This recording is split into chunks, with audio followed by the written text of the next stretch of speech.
Today we're going to look at subtracting mixed numbers with unlike denominators.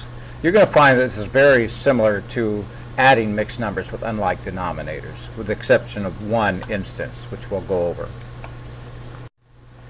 Let's take a look at our first problem. We have 2 1/2 minus 1 2/5. Now, just like when we were adding mixed numbers, we're going to start by dealing with our fractions first. So we're going to have 1/2 minus 2/5. We're going to use the crisscross method and make a smiley face.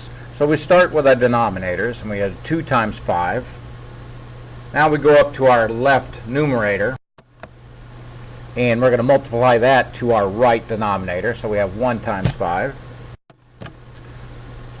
Then we're going to go to our right numerator, and we're going to multiply that towards our left denominator, and we end up with 2 times 2. When we simplify it, we end up with 5 minus 4 over 10, or 1/10.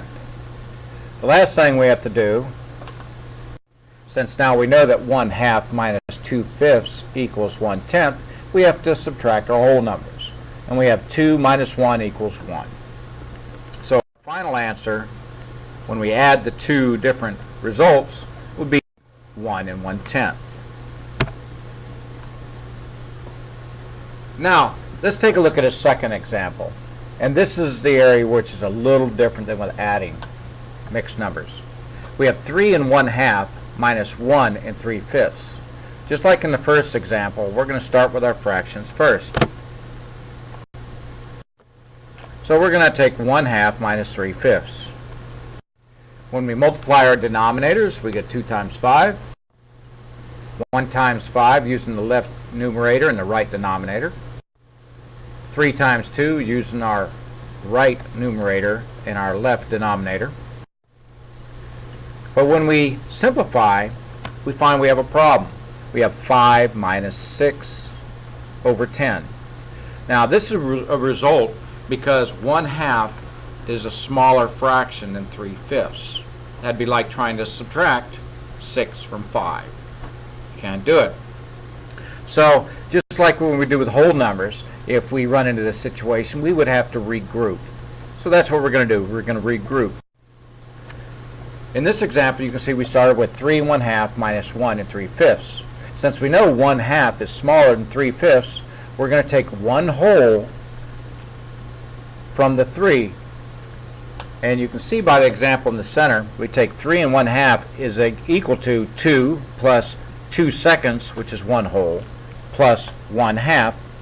And when you add the fractions, 2 halves plus 1/2, you get 3 halves.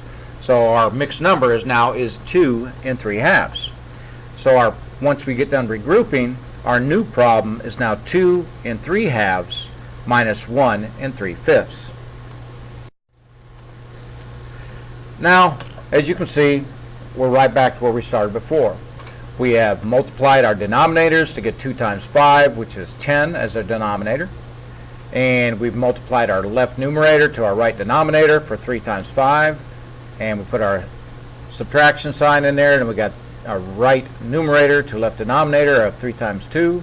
So we end up with 15 minus 6, which simplifies to 9/10. Now that we have that problem finished, we know that all we have to do is subtract our whole numbers. So we have 2 minus 1, which equals 1. So our complete answer would be 1 plus 9/10, which equals 1 9/10. The key to subtracting mixed numbers is to ensure that the fractions that you are subtracting from is not smaller. And if it is, just regrouping as you would do with a whole number.